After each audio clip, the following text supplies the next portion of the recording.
Scholar session here in the hemicycle in Strasbourg in the European Parliament. A warm welcome to all you students. You made it here to Strasbourg and of course also Strasbourg. And also a warm welcome to all the teachers. And of course also a big good morning to everybody watching us online and participating in this matinee hour here for our new Euro Scholar session. Our key speaker today will be a Vice President of the European Parliament, Nicola Baer. She's looking forward to discussing with you all kinds of topics you have in mind, all questions you ever ask yourself about Europe. Euroscholar is part of our democracy.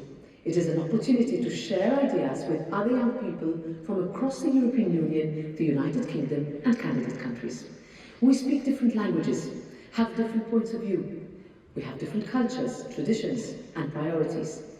We may not always agree on every issue, but what we fundamentally agree on is the necessity to debate, to listen and to respect all sides. This is precisely what democracy is all about, and ultimately where our true strength lies. With the uncertainties that the Russian war on Ukraine has brought, we are living through a rapidly changing world. Europe must be able to adapt and respond. Europe needs a new generation of champions. It needs people like you to help it become greener, fairer, more digital and more united in the face of adversity. Let me reassure you that you are not alone. You have the support of the European institutions. You have the support of the European Parliament. The best proof of this is that you are here today. Some of you have already started bringing important change in your communities by advocating on the issues that matter to you. Perhaps you are involved in NGO activities, raising awareness in your inner circle, or dedicating time to learning and keeping up to date with the news. This is the motivation that we need and must foster. The 2024 elections are fast approaching in Europe, and for many of you, this will be your first chance to vote. You are the generation that will inherit the consequences of the choices we make. To not let others decide your future. In our Europe, it is the size of your ideas, the strength of your arguments, and the firmness of your conviction that matter. Not your age, not your background, not the geographical size or the location of your country. Do not let anyone convince you otherwise. Europe will only survive if we fight for it, if we listen, if we vote, and convince our friends and family to vote too. That is why your civic engagement must not stop here. Continue to stand up for what you believe in, for what Europe stands for. Stay engaged and join our Together.eu community, because ultimately, the future of Europe depends also on you. Thank you.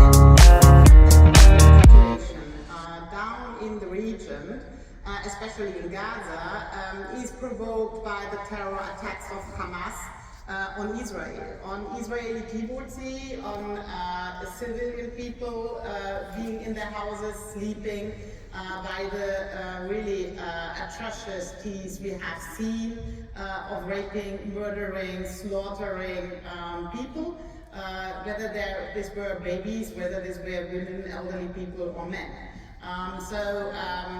This made exploding, and this was the reason for the situation we see now for the moment. What are partners doing for the moment? The first is it's clear that these terror attacks started this session of war, and that after such attacks, a country like Israel has a right to defend. The right to defend in the line of the international law. So there is not everything allowed. This is clear. They have lines to be respected, especially the protection of civilians as far as this is possible under the right of self-defense. And this is a very difficult line to tear, especially if, as we see it in Gaza, the terrorists, the attackers are hiding behind civilians. And there we see now a lot of very, very strong and horrible pictures, situation for civilians in Palestine. European Union is supporting humanitarian aid.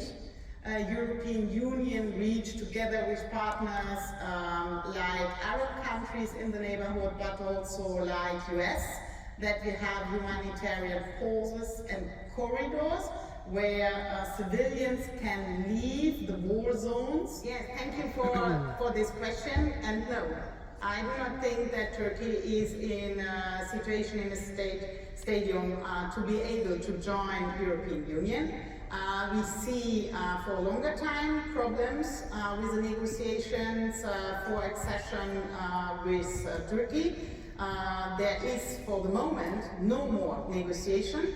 All what we did before is freezed, and we see that Turkey is moving more and more apart from what is the base of values, principles that European Union is representing in as far as, for example, the independency of judiciary, the democracy, human rights, citizens' rights is concerned, but also when you see the standing, the positions of Turkey, at least in the two, just to name two, the two conflicts we already mentioned, the war of aggression of Putin and also the terrorist attack of Hamas, then you see that we are more drifting away.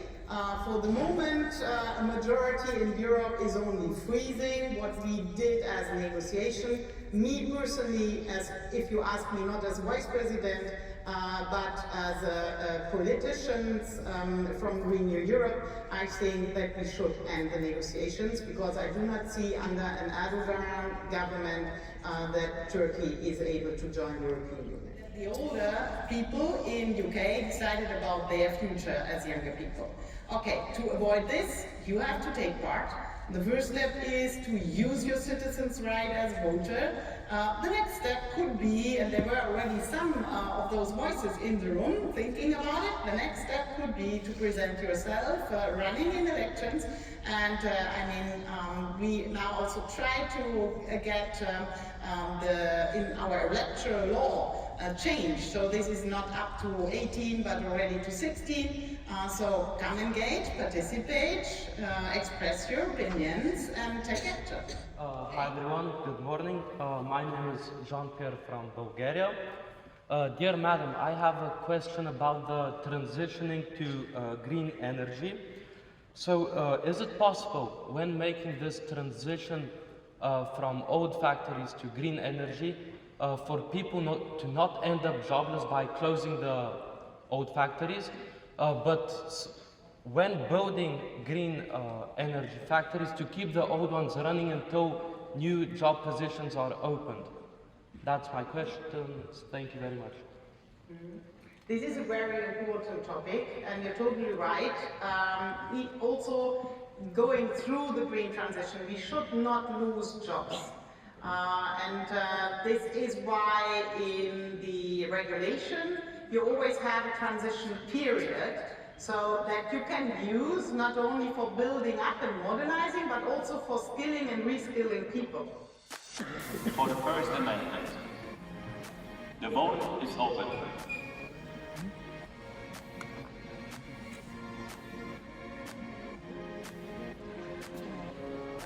We have 324 in favor, 68 against, 80 abstention.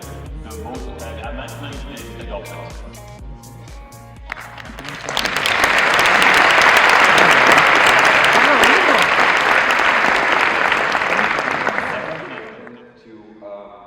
Advocate and speak on behalf of the smaller and less affluent member states who are already experiencing some internal problems with the new legislation. So, for example, in Bulgaria, we already have protests against the closing of thermal energy power plants. and this is due to the loss of jobs. And as it has been said before, it is very hard to ensure a seamless and swift transition from such energy sources to clean energy. That is why we encourage you to consider open dialogue with both sides. Thank you very much. The honorable member has the floor and continues open dialogue. Very democratic of you. Thank you very much. Mr. President, dear Commissioner and honorable members, while transitioning to renewable energy undoubtedly holds long-term and environmental benefits, opponents argue that the initial investments required can pose economic challenges. Critics contend that the substantial upfront costs of the renewable infrastructure may strain budgets and hinder economic growth in the short run. However, it's essential to weigh these concerns against the potential long-term gains, including reduced environmental impact, energy independence, and job creation. Respect as one of the most important features which we need to have, which I think we have in the European Union. The European Union works on the principles of democracy, which typically requires the people who rule to actually listen to the ones they rule over and respect them. The European Union has also shown us some benefits since my country, Bulgaria, entered it. The European Union gave us the freedom to talk, the freedom to express ourselves, and the freedom to travel almost I think even wherever we want.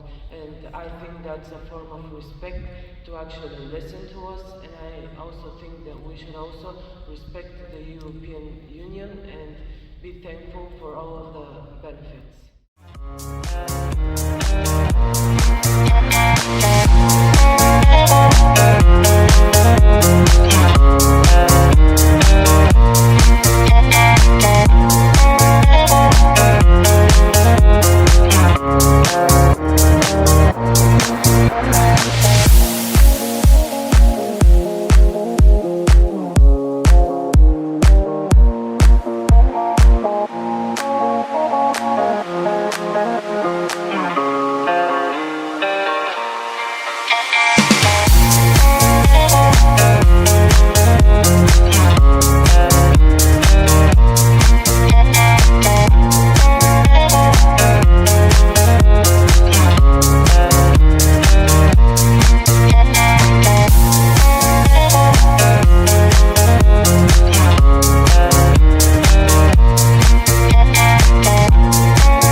Аз съм Бориско Цаков. Този месец отидохме във Франция, за да видим как работи Европейският парламент. Изключително интересно ми беше да разбера за политическата кариера на евродепутатите и начините им за справяне с проблемите, най-вече чрез изразяването на личното мнение и защитаването. Също така разгледахме всекидневието на французите и наистина много ми допадна във Франция. Пътуването наистина си заслужава и окуражава всеки, който има тази възможност да посети. Здравейте, аз съм Жан-Пьер и този месец бях участник в Евроскола. От самото пътуване научих наистина много за менталитета на хората в Западна Европа, а от самото събитие ми хареса момента, в който ние дебатирахме, тъй като тогава всеки имаше възможността да изяви своята гледна точка, следователно да я защити с аргументи. Благодаря ви. Аз съм Райна Петрова. Посещението ни в Европейския парламент и участието ни в Евроскола беше едно изключително преживяване. Предоставена ни беше възможността да усетим какво е да си евродепутат и да наблюдаваме техния процес на работа. Мисля, че дейностите през този ден ни подействаха мотивиращо и ни напомниха, че трябва да бъдем по-активни граждани и да се интересуваме от политиките на Европейския парламент. Здравейте, аз съм Ива Сковарданова и на 16 ноември 2023 година младшите посланици от моето училище посетихме Страсбург, Франция. Бяхме в Европейския парламент и първото нещо, което ми направи впечатление, когато стъпих там, бяха знамената, подредени в азбучен ред пред сградата на парламент. Като влезнахме вътре, минахме през проверка, като на летище. Вече влезнахме вътре в залата, където по принцип са президентът и евродепутатите. Седнахме на тяхните места, проведохме 2 онлайн семинара, след което спряхме за обедна почивка. След приключването й се върнахме в залата и продължихме с симулация на членовете от Европарламента. След което имахме дебатиране, като темата беше за правата на жената в обществото. Лично на мен това ме най-впечатли. След това си направихме няколко снимки, за да запаметим момента. Това преживяване за нас беше незабравимо и изключително много благодарим на нашите ръководители, старши посланици, госпожа Лиляна Джолева, госпожа Соня Крънчева и госпожа директор Русица Тумбева. И разбира се, на нашия Европейски съюз.